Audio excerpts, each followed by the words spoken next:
Hello friends, good evening. आज मु dinner पाई रोटी सांगरे एक मसला ग्रेवी बनैछि।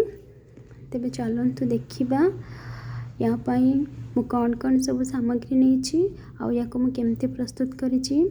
इटा रोटी सांगरे खाइबा को बहुत ही भल लगी थाए। आपण चाहिले भात सांगरे भी खाई परिबे। देखंतु मु एथि पाई ए सब सामग्री नहीं। तीनोटी अंडा को मुझे बॉयल करके ताकू एमती मझीरू दुई फाड़ कर काटी नहीं।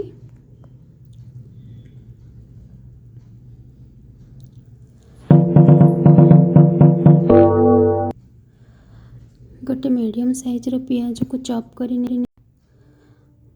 2 ରୁ 3 चामच अदा और रसुण रो पेस्ट को नहीं।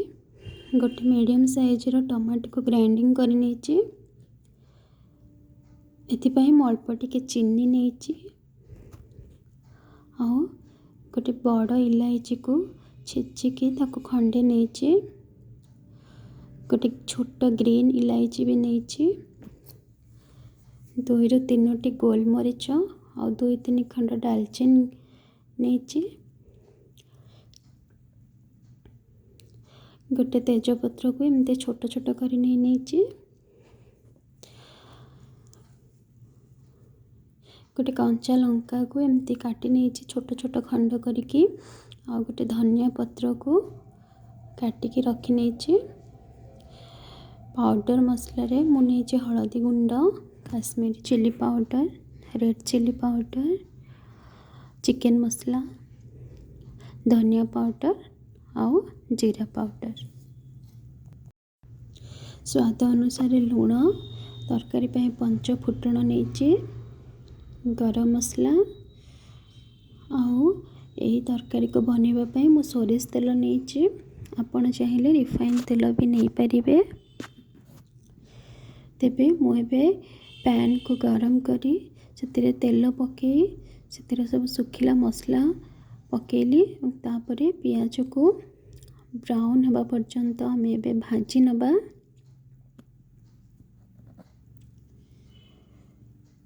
हल्का ब्राउन हवा पर्यंत पियाज को भाजी नबा। एबे एथिरे आमे काश्मीरी चिली पाउडर को पके दबा।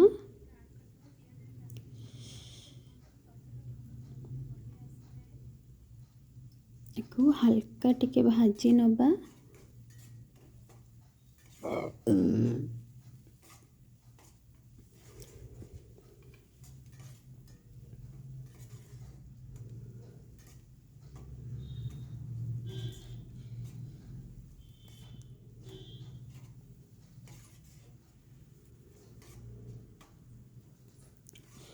एबे पियाजटा भल भाव ब्राउन हो गलानी।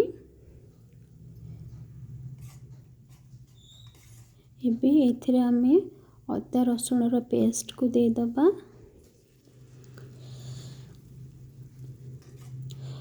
भल भाव गोली नबा। अदा रसुण पेस्ट रो स्मेल जिबा जाए ताको भल भाव कषि नबा मसला को।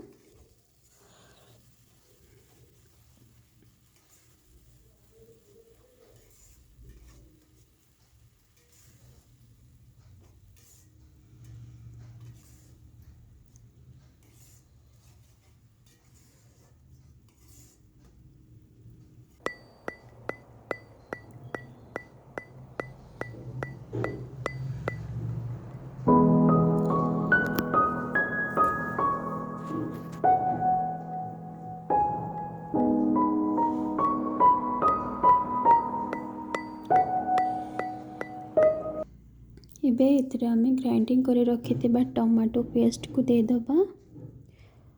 एबे याकू भल भाव गोले नबा।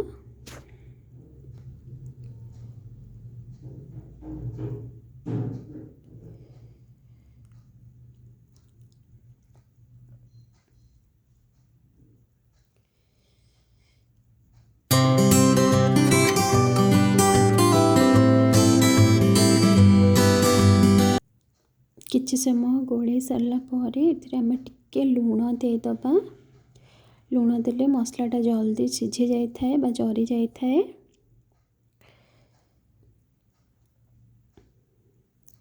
एबे एथिरे हमें चीनी को पकेदबा। एबे मसला को भल भाव कषि नबा।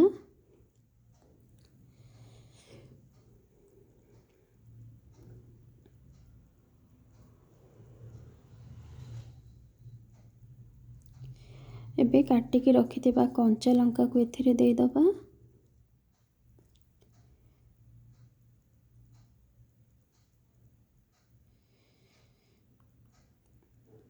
एबे सबु मसला को एथिरे देदबा। हळदी गुंड, red chilli powder, chicken masala, धनिया गुंड और जीरा पाउडर। एबे याको भल भाव गोलई नबा और मसला को भल भाव कषि नबा। मसलारू पूरा तेल बाहर पर्यंत कषिबा।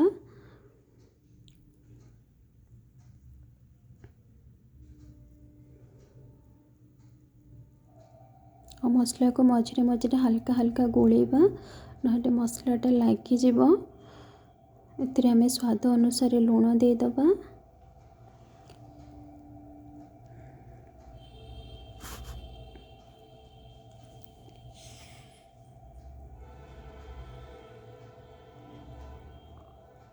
मसला भी है आसलाणी। एबे एथिरे हमें पानी ऐड करदबा। जेहेतु हमें ग्रेवी बनाऊचे से हिसाब रे हमें पानी ऐड करबा। बेसी पानी दबानी नले पानिया हो जिवो। झोल बनैतिले अधिक पानी दे थांते किंतु जेहेतु हमें एटी ग्रेवी बनाऊचे सेति पय अल्प पानी दबा। और ग्रेवीटा जमती बहलिया थिक हबो याको हमें किछि समय पय फुटिबा पय छाड़ी दबा। मझे मझे हल्का हल्का गोलई नबा।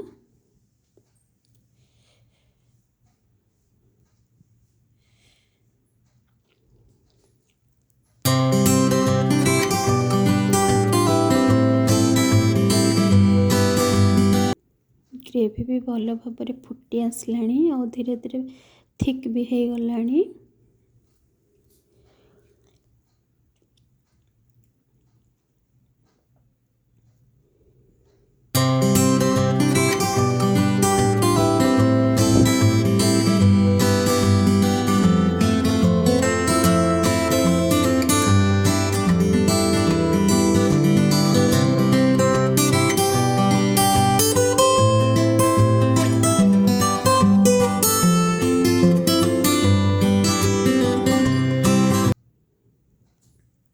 एबे एथिरे हमें टिके मीट मसला देदबा। आपण चाहिए एटा को स्किप भी करि परिबे।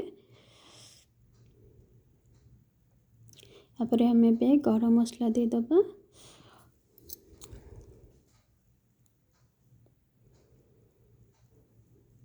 एबे याको टिके भल से गोलई नबा।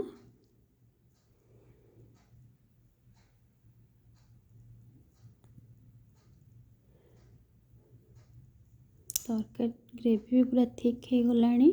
एबे एथिरे हमें काटिकी रखिथिबा अंडा को पकेई दबा।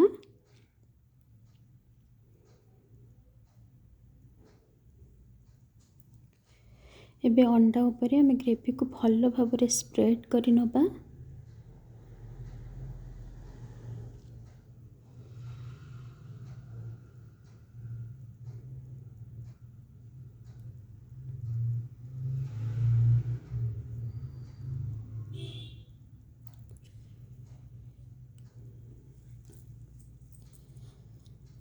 एबे 2 ରୁ 3 मिनिट गैस को हाई फ्लेम रे रखिबा।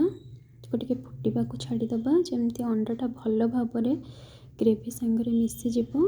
एबे गैस रो फ्लेम को बंद करि दबा और काटिकी रखिथिबा धनिया पत्र को सेथिरे पकेई दबा। देखंतु प्रस्तुत हो गला हमर एग मसला ग्रेवी। थैंक